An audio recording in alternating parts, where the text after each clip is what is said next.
Ils sont 10 et ont entre 18 et 38 ans. Ils viennent des 4 coins de l'île et rêvent de réaliser leur propre court-métrage.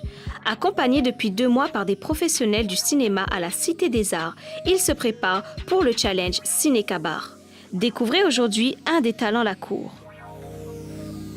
Alors je m'appelle Corentin Arnaud, j'ai 28 ans, ça fait 2 ans que je suis sorti de l'école de journalisme. Alors déjà il faut savoir que moi au début, finalement j'ai pas du tout présenté un scénar. J'ai présenté une idée, j'ai présenté un petit synopsis qui était même pas franchement abouti. Et donc du coup je suis vraiment parti quasiment d'une feuille blanche. Pour moi, le cinéma c'est du divertissement. Il faut que tu arrives à transporter les gens, mais pas que dans un pur truc sociologique, quoi. Pour moi il faut que tu arrives à les transporter dans un autre monde, que tu les fasses voyager dans le temps et dans l'espace, quoi. Et à côté de ça, il faut réussir à faire ça tout en faisant bien attention à ce qu'il y ait du sens dans ce que tu fais, quoi. Donc moi, je veux créer des univers, je veux triper dans la réalisation, je veux faire du grand spectacle, mais en même temps, j'ai envie de parler de choses qui m'intéressent et de choses que je trouve où on doit tous réfléchir dessus.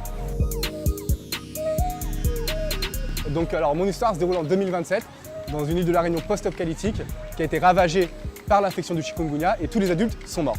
Il ne reste plus que des jeunes sur l'île. Les jeunes, pour pouvoir survivre, sont obligés de travailler pour l'État, pour produire l'énergie de la métropole.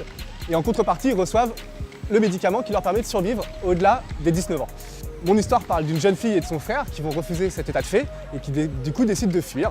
Seulement dans leur fuite, ils sont rattrapés par on va dire, les mercenaires qui travaillent à la solde du gouvernement et qui pour eux veulent ramener ces gens-là pour produire l'énergie dont la France a besoin. Donc ils vont fuir et dans leur fuite, ils vont tomber sur un autre mercenaire qui lui s'appelle Vince et qui lui a fait le choix d'une part de s'isoler et de ne plus faire partie de ce système, mais qui, rencontrant Julie, la petite fille, va petit à petit décider de leur porter secours. Talent la cour, mettre en libre un court-métrage pays. Info et replay, page Facebook, Cinécour.